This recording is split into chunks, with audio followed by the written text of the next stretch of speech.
नमस्कार, मैं हूं विजेंद्र सिंह और आप देख रहे हैं विश्व विशेष। दोस्तों, भारत ने पाकिस्तान को करारा जवाब दिया है और भारत ने पाकिस्तान के 9 आतंकी ठिकाने और आतंकी ट्रेनिंग कैंप को पूरी तरह से नष्ट कर दिया है। इसमें 5 पाकिस्तान ऑक्युपाइड कश्मीर में थे तो 4 आतंकी ठिकाने पाकिस्तान के अंदर थे।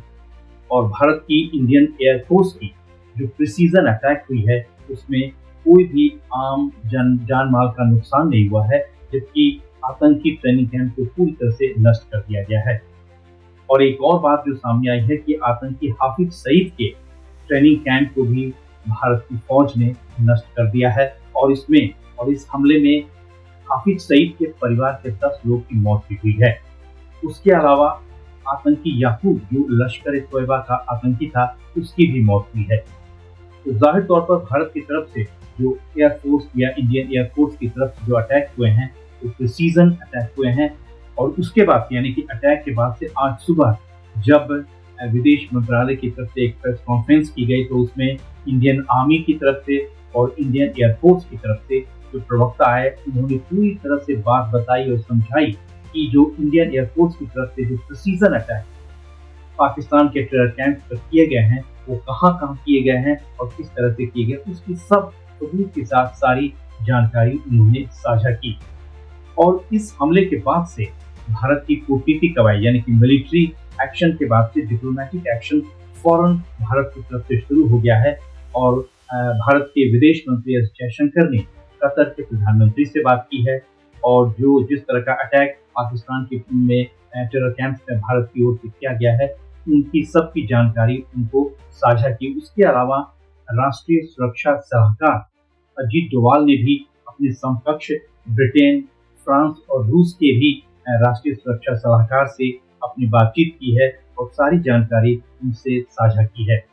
उसके बाद से भारत के विदेश मंत्रालय के विदेश सचिव ने भी जो चीन के राजदूत और कई देश के राजदूतों को विदेश मंत्रालय में बुलाया है, जिसमें चीन के राजदूत, रूस के राजदूत, फ्रांस के राजदूत, ब्रिटेन के राजदूत और उसके अलावा यूएनएससी यानी कि संयुक्त राष्ट्र सुरक्षा परिषद से जुड़े हुए जो भी दिल्ली में राजदूत हैं उन सब के साथ एक मीटिंग की है। और इस मीटिंग में सारी बात की जानकारी दी है कि वाकई भारत की तरफ से जो पाकिस्तान के आतंकी कैंप पर जो अटैक किए गए हैं, जो जिनको नष्ट किया गया है, उसमें क्या क्या ऑब्जेक्टिव रहा है भारत और किस तरह का अटैक हुआ है और कहाँ किन ठिकानों पर भारत की तरफ से अटैक हुआ है, उसमें कोई भी सिविलियन जानमाल का कोई भी नुकसान नहीं हुआ है। इन सब की जानकारी इन सब राजदूतों को भारत के विदेश सचिव मिस्री ने दी है। तो जाहिर तौर पर एक मिलिट्री एक्शन के बाद से डिप्लोमेटिक एक्शन भारत की तरफ से शुरू है और भारत कूटनीतिक कवायद के तहत चाह रहा है कि पाकिस्तान को किस तरह से आइसोलेट किया जाए। और इसमें सबसे बड़ा जो बयान आया है चीन की तरफ से, और चीन ने भी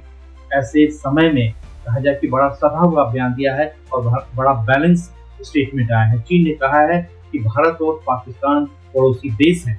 और क्षेत्रीय शांति के लिए दोनों का, क्षेत्रीय शांति और स्थिरता के लिए दोनों का संयम बरतना और शांति से काम लेना बेहद जरूरी है, क्योंकि अगर ऐसी कुछ बातें हुई, कार्रवाई ज्यादा हुई तो आशंकाएं और भी बढ़ेगी और ये क्षेत्रीय विवाद में कहीं परिणत नहीं हो जाती। जाहिर तौर पर चीन की प्रतिक्रिया का सबको बेसब्री से इंतजार था, क्योंकि चीन और पाकिस्तान में जिस तरह से गठजोड़ है, ऐसे में माना जा रहा था कि कहीं भारत की तरफ से कोई भी मिलिट्री एक्शन लिया जाएगा तो चीन भी कोई न कोई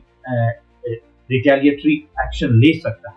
लेकिन अब चीन की तरफ से जो बयान आया है उसमें साफ तौर पर इस बात पर जिक्र किया गया है कि चीन आतंकवाद के खिलाफ है, लेकिन भारत और पाकिस्तान पड़ोसी मुल्क हैं और दोनों का संयम और शांति से काम लेना क्षेत्रीय शांति और स्थिरता के लिए बेहद जरूरी है।